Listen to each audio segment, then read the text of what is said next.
Hola, bueno, eterno retorno. Esta presentación trata del lugar que ocupa en diferencia y repetición la noción de eterno retorno. En este sentido buscamos responder a la pregunta por el rol de este concepto en el planteo general de la obra. Nuestra intención es mostrar aquí cómo el eterno retorno atraviesa por completo diferencia y repetición desde al menos dos puntos de vista. Desde un abordaje que podríamos llamar material, lo más tangible, la noción aparece en todos los capítulos, incluidas la introducción y la conclusión, y en relación con el resto de los conceptos centrales de la ontología deleuziana. Pero por debajo de esto creemos que subyace el sentido general del eterno retorno en el modo que Deleuze compone diferencia y repetición. El eterno retorno funciona así como una figura que pretende hacer patente la propuesta ontológica de este libro, que a su vez se construye adoptando la forma del círculo tortuoso de la repetición y la diferencia.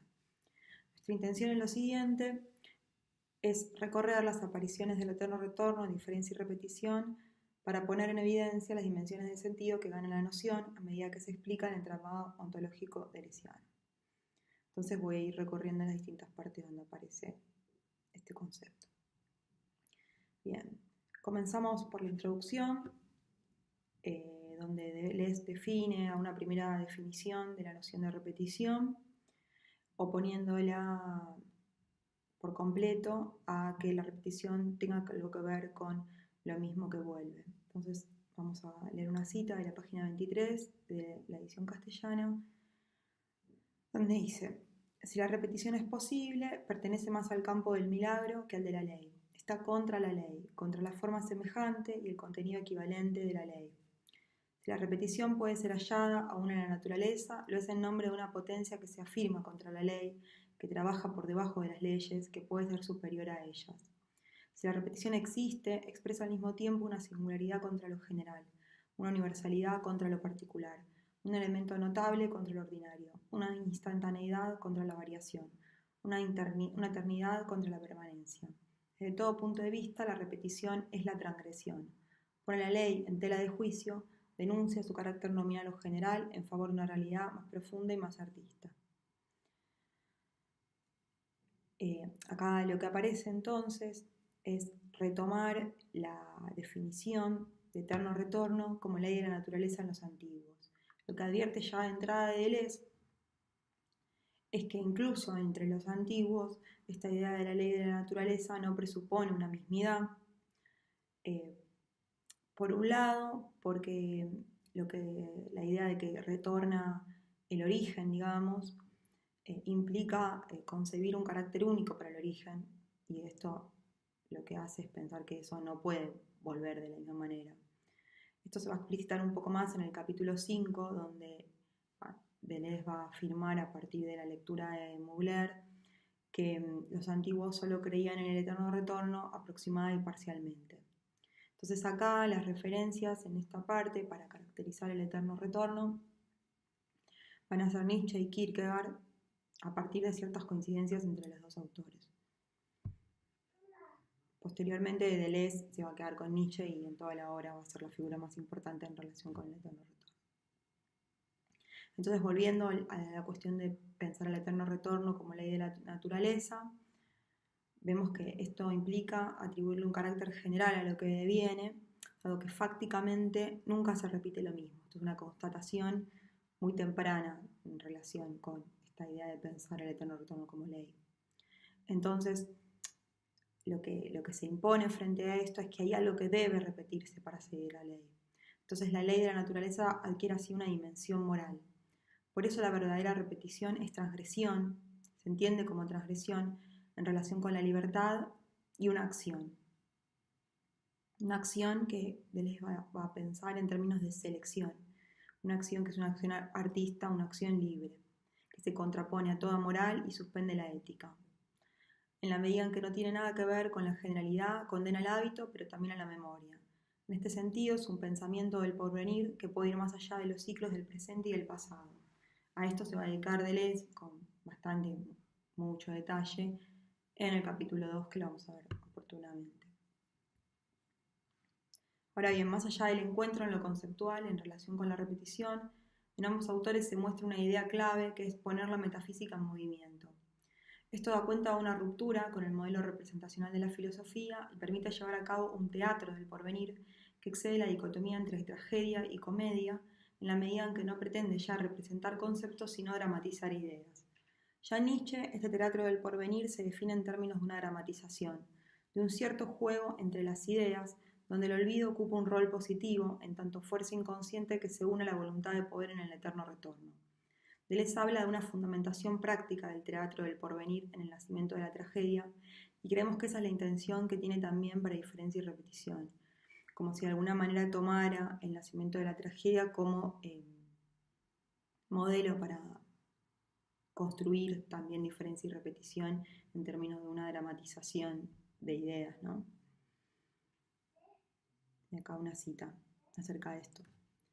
En el teatro de la repetición se experimentan fuerzas puras, trazos dinámicos en el espacio que actúan sobre el espíritu sin intermediarios y que lo unen directamente a la naturaleza y a la historia, un lenguaje que hablan antes de las palabras, gestos que se elaboran antes de los cuerpos organizados, máscaras previas a los cuerpos, espectros y fantasmas anteriores a los personajes, todo el aparato de la repetición como potencia terrible.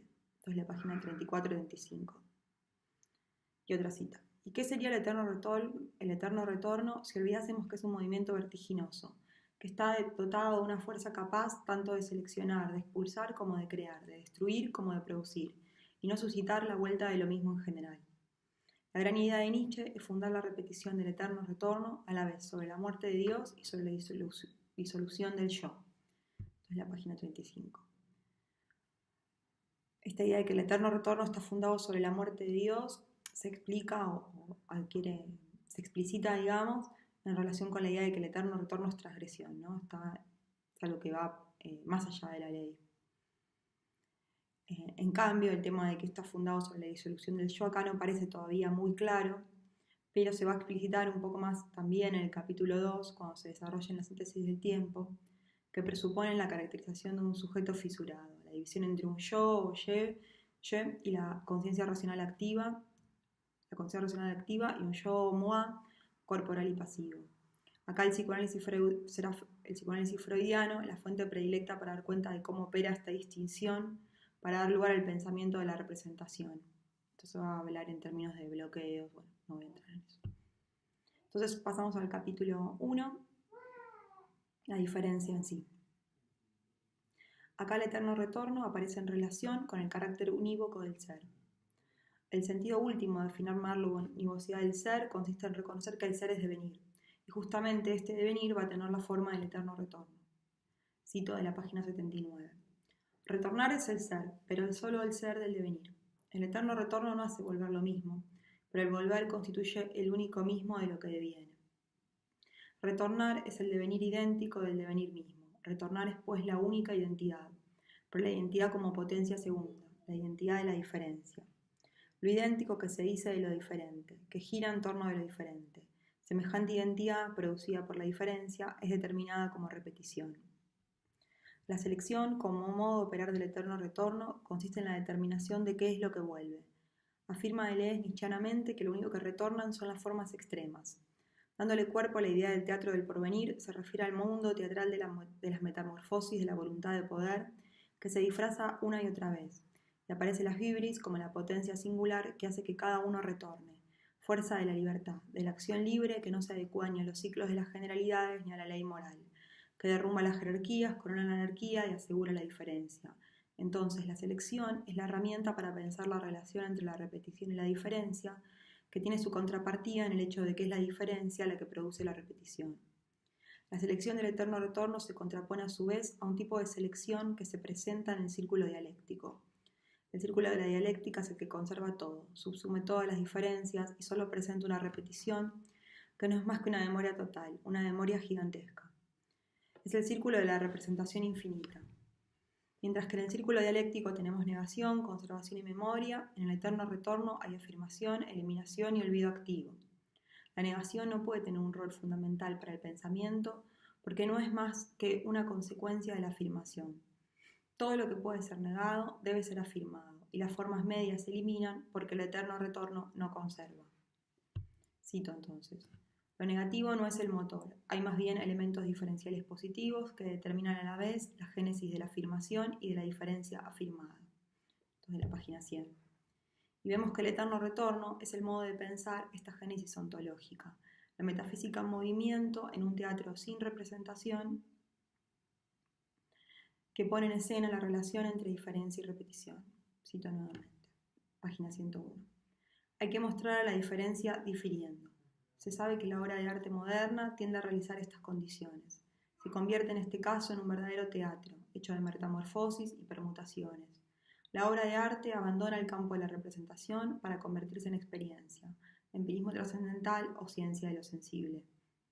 La diferencia es el ser mismo de lo sensible. La diferencia como diferencia de intensidad, como razón misma de lo diverso cualitativo. En esta caracterización de la diferencia aparece la relación entre eterno retorno e intensidad, que será profundizada en el capítulo 4. El eterno retorno es el pensamiento más intenso porque no se somete a la jerarquía de la sensibilidad y el entendimiento. No traduce lo sensible en lo categorial, sino que pone en manifiesto el ser mismo de lo sensible. Ahora bien, si el ser es unívoco, se dice siempre como devenir. Entonces el ente es paródico, no es más que simulacro, copia sin origen. El eterno retorno es el teatro de la desfundamentación. Cito. El conjunto de los círculos y las series es pues un caos informal, desfundamentado, que no tiene otra ley que su propia repetición, su reproducción en el desarrollo de lo que diverge y descentra. Bien, entonces vamos a pasar al capítulo 2, la repetición para sí mismo. En este capítulo la repetición se despliega a partir del operar de tres síntesis temporales, de presente, de pasado y de futuro. La tercera es el eterno retorno. El futuro como eterno retorno es la superación del tiempo pensado según la forma cíclica natural del presente y del pasado. Si nos mantenemos en las dos primeras síntesis, el tiempo es mera anticipación calculada en función de lo que ya pasó. La memoria como pasado inmemorial permite pensar relaciones temporales, pero nos deja en el marco de la representación. La tercera síntesis desnuda el carácter ilusorio de ese en sí del tiempo en tanto pasado puro y nos conduce a la forma misma del tiempo, donde el tiempo mismo se desenvuelve y no solo lo que en él se da. Mientras que el presente es la fundación pasiva del tiempo, la contracción que da lugar al presente como hábitus, el pasado es el fundamento del tiempo, la emoción como pasado inmemorial. Pero más allá o a través de estas dimensiones del tiempo, el futuro como eterno retorno es la forma pura del tiempo. El sin fondo, que implica el eterno retorno, es la única manera de concebir un futuro como lo radicalmente nuevo. Y paradójicamente, rompe el círculo para llevar al tiempo a la forma de la línea que en su devenir más radical, cuando cada extremo tira para el lado contrario, vuelve a curvarse, transformándose en un círculo descentrado, círculo tortuoso del eterno retorno. Ahora, desde esta manera de concebir el tiempo, presente y pasado no son más que dimensiones del futuro, el pasado como condición y el presente como el agente. Las síntesis temporales se enriquecen cuando se plantean en relación con el aparato psíquico en términos freudianos. Este recurso le permite a Deleuze cruzar el análisis del tiempo con una teoría del sujeto que ya se presentaba como más allá del centramiento del cogito. El sujeto fisurado se desarrolla a partir de la noción de inconsciente psicoanalítica y los impulsos que atraviesan la vida psíquica permiten poner de manifiesto, en otros términos, el operar del eterno retorno. Así la teoría psicoanalítica mostraba en la relación entre el presente y el pasado el modo en que el pasado era despertado como vínculo erótico. El eterno retorno aparece ahora como tánatos, instinto de muerte, donde las remisiones entre el pasado y el futuro ya no pueden explicarse solo a partir de la búsqueda del placer, sino que subyacen otras motivaciones, más oscuras y más profundas. Cito. El tiempo vacío, fuera de sus goznes, con su orden formal y estático riguroso, su conjunto aplastante, su ser irreversible, es exactamente el instinto de muerte. La correlación entre eros y emoción es sustituida por la de un yo narcisista, sin memoria, gran amnésico, y un instinto de muerte sin amor, desexualizado. Eso es la página 175. Se pone de manifiesto una visión del inconsciente que supera la estructura conflictual y se muestra como cuestionante y problematizante. La muerte no es el fin de la vida, la contracara de lo viviente, sino que pertenece esencialmente a lo vivo. Es la misma forma pura y vacía del tiempo. Cito. La muerte es más bien la forma última de lo problemático, la fuente de los problemas y de las preguntas, la marca de su permanencia por encima de toda respuesta. Página 177. Este carácter de la muerte, junto con su energía desexualizada, funciona como origen del pensamiento. El pensamiento es engendrado por tánatos. Cito. No hay modo de adquirir el pensamiento ni ejercitarlo como un innatismo, sino engendrar el acto de pensar en el pensamiento mismo. Tal vez bajo el efecto de una violencia que hace refluir la libido sobre el yo-moi narcisista y paralelamente extraer tánatos de Eros, abstraer el tiempo de todo contenido para desprender de él la forma pura. Hay una forma de la muerte que corresponde a esta tercera síntesis. Esto es de la página 179. Finalmente se pregunta Deleuze cuáles son los sistemas afectados por el eterno retorno, ¿no? Porque acá trató más que nada del sistema psíquico, a lo que debemos responder todos.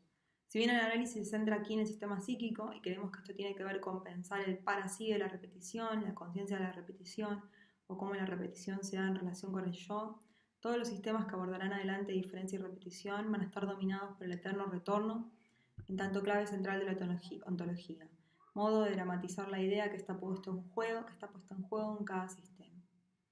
Así pasamos al capítulo 3, la imagen del pensamiento, que comienza justamente por la pregunta por el comienzo en filosofía. La pregunta por el origen deriva en la afirmación del eterno retorno como contracara del origen. Lo que se pone de manifiesto es que el comienzo es la propia diferencia y que la diferencia yace en sí misma repetición. Cito.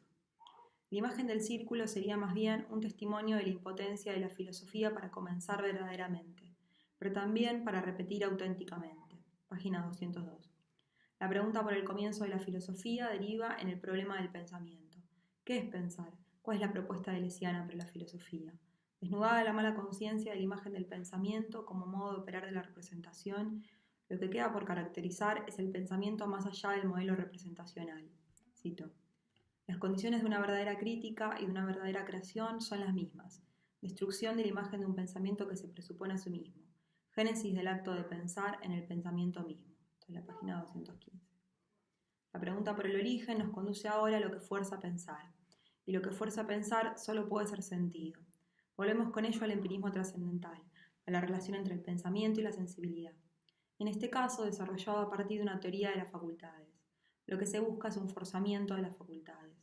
No es la oposición cualitativa en lo sensible, sino un elemento que es en sí mismo diferencia y que es a la vez la cualidad en lo sensible y el ejercicio trascendente en la sensibilidad. Ese elemento es la intensidad como pura diferencia en sí. Página 222. Es lo impensable o la impotencia para pensar en el uso empírico de las facultades. Así aparece la memoria trascendental como forma pura del tiempo.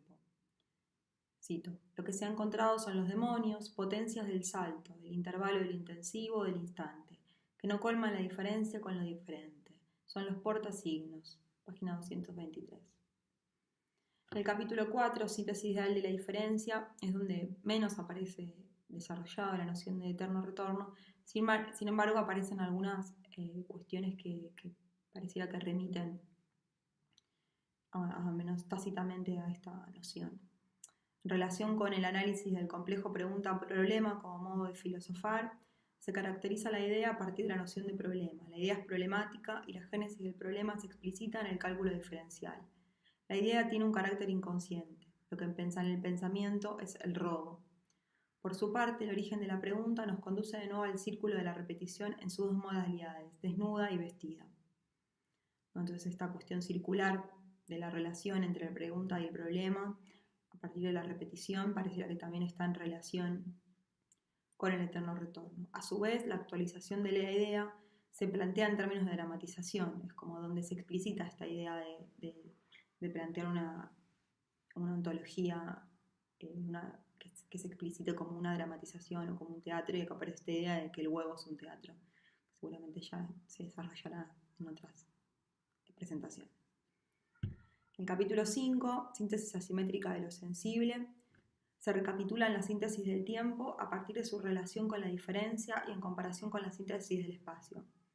La primera síntesis es la que caracteriza el buen sentido, la del espacio en tanto explicación. La flecha del tiempo, donde la diferencia se anula porque lo que predomina es el cálculo que presupone la uniformización e igualación. Se relaciona con un espacio entendido en función de la medida igualadora. En la medida en que esta síntesis se ve sobrepasada, se muestra el delirio que está en el fondo del buen sentido, lo inmemorial que está hablando ya de la segunda síntesis del tiempo. En el espacio aparece la implicación como primera dimensión de la profundidad. Y finalmente aparece la tercera síntesis. El de fundamento universal es otro modo de referirse a la profundidad. original que muestra al espacio como cantidad intensiva o spatium. El análisis del espacio conduce al tema de la sensibilidad a través del problema de la intensidad. Se retoma la cuestión del ejercicio trascendental de las facultades, en este caso de la sensibilidad. Cito: es la intensidad, la diferencia y la intensidad la que constituye el límite propio de la sensibilidad. Por ello tiene el carácter paradójico de ese límite, es lo insensible, lo que no puede ser sentido porque siempre está recubierto por una cualidad que lo aliena o lo contraría, distribuido en una extensión que lo invierte y lo anula. Pero también es lo que no puede ser sino sentido, lo que define el ejercicio trascendente de la sensibilidad, ya que da que sentir, y por eso despierta la memoria y fuerza el pensamiento. Página 354. El spatium se define como el teatro de todas las metamorfosis y retumba aquí la caracterización del eterno retorno. Estamos hablando de una energía pura, intensidad en tanto principio trascendental que se configura como un espacio intensivo, donde no tiene función la noción de identidad. En este sentido sirve para explicitar características anteriores del eterno retorno. Cito: cuando decimos que el eterno retorno no es el retorno de lo mismo, de lo semejante o de lo igual, queremos decir que no presupone ninguna identidad. Por el contrario, se dice de un mundo sin identidad, sin semejanza y sin igualdad. Se dice de un mundo cuyo mismo fondo es la diferencia, donde todo reposa sobre disparidades, diferencias que repercuten al infinito. El mundo de la intensidad. El mismo, el eterno retorno, es lo idéntico, lo semejante y lo igual, pero justamente no presupone nada de lo que es en aquello donde se dice. Es preciso que las cosas sean descuartizadas en la diferencia y su identidad disuelta para que se conviertan en la presa del eterno retorno y de la entidad en el eterno retorno. Página 371. Acá se retoma lo que había aparecido en la introducción, entre la comparación entre el eterno retorno antiguo y moderno, y se habla de una mala interpretación del eterno retorno sobre los antiguos, sobre todo bajo la idea de que la oposición entre un tiempo cíclico y un tiempo lineal es una idea filosóficamente muy, muy pobre. Lo que va a plantear Deleuze justamente es que el tiempo cíclico y el lineal se complementan. Entonces acá la figura va a ser el eterno retorno de Nietzsche, y a partir de esta idea de que la tercera síntesis lo que configura es primero una recta y que en la tensión máxima de esa recta va a generar esta forma circular, pero en tanto círculo vicioso, tortuoso. Cito: la profundidad, la distancia, los bajos-fondos, lo tortuoso, las cavernas, lo desigual en sí, forman el único pasaje del eterno retorno. El eterno retorno se elabora en un fondo, en un sin fondo, donde la naturaleza original reside en su caos, por encima de los reinos y de las leyes que constituyen solo la segunda naturaleza. Página 362-373. La intención entonces es hacer del caos un objeto de afirmación. Cito: a través de la cadena rota o del anillo tortuoso, somos conducidos violentamente del límite de los sentidos al límite del pensamiento, de lo que solo puede ser sentido a lo que solo puede ser pensado. Y acá vamos a conectar directamente con la conclusión, porque esta cuestión de la afirmación del caos es el primer momento en que aparece en la conclusión el tema del eterno retorno. El eterno retorno se presenta acá en relación con el análisis del carácter derivado de la negación en el marco de la caracterización de la representación como lugar de la ilusión trascendental. Lo negativo es presuposición del límite y la oposición se contrapone a una ontología de la diferencia que define toda singularidad por su positividad. Aquí la importancia del cálculo diferencial. El complejo pregunta-problema, en tanto origen de la filosofía, responde también a esta estructura. En relación con la negación, se afirma, cito: solo las sombras de la historia viven de la negación. Los justos, en cambio, entran en ella con toda la potencia de un diferencial planteado, una diferencia afirmada. Remiten la sombra a la sombra y solo niegan como consecuencia una positividad y una afirmación primeras. Como dice Nietzsche, en ellos la afirmación es lo primero, la afirmación afirma la diferencia y lo negativo no es sino una consecuencia, un reflejo en el cual la afirmación se duplica. Página 397. Vuelve a aparecer el tema de la fundamentación en relación con las síntesis temporales. Una noción de fundamento donde se afirma que fundar es siempre plegar, curvar, volver a curvar, organizar el orden de las estaciones, los años y los días. Fundar, en este tercer sentido, es representar el presente. es decir, hacer advenir y hacer pasar el presente a la representación, finita o infinita. El fundamento aparece entonces como memoria trascendental, como memoria inmemorial, o pasado puro, pasado que el mismo nunca fue presente, que por consiguiente hace pasar al presente y en relación con el cual todos los presentes coexisten en un círculo. Esto es la página 404, que remite bastante directamente a la segunda síntesis, ¿no? Entonces, si partimos de la idea de que fundar es fundar la representación, pareciera que fundar el tema de la fundamentación nuevamente está en relación con la síntesis temporal. Sin embargo, es posible que esta segunda síntesis sea encarada, digamos, de otra manera, y esto puede conducirnos a la tercera síntesis o al sin fondo. Entonces dice en la página 405, cuando por el contrario la memoria trascendental domina su vértigo y preserva la irreductibilidad del pasado puro a todo presente que pasa en la representación, es para disolverse de otro modo ese pasado puro y para ver deshacerse el círculo donde ese pasado distribuía demasiado simplemente la diferencia y la repetición. Y acá aparece entonces la tercera síntesis, el sin fondo, el instinto de muerte. Cito, pero precisamente, ¿sobre qué fondo se genera y se juega esa razón múltiple? ¿En qué sin razón se hunde? ¿A qué juego, a qué nuevo tipo de lotería debe sus singularidades y sus distribuciones irreductibles a todo lo que acabamos de ver? En suma, la razón suficiente, el fundamento, está extrañamente empalmado. Por un lado, se inclina hacia lo que funda, hacia las formas de la representación. Pero por otro lado, se hace oblicuo y se hunde en un sin fondo, más allá del fundamento, que resiste todas las formas y no se deja representar. El sin fondo entonces resulta el origen, podríamos decir, del fundamento, siempre y cuando entendamos ese origen en términos del eterno retorno.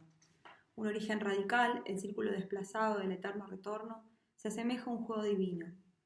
La afirmación del caos con la que comenzamos esta sección se reconfigura como afirmación del azar, y de ese juego solitario del que los adultos, esclavos de la representación, del cálculo, de lo arreglado y del pronóstico, son incapaces.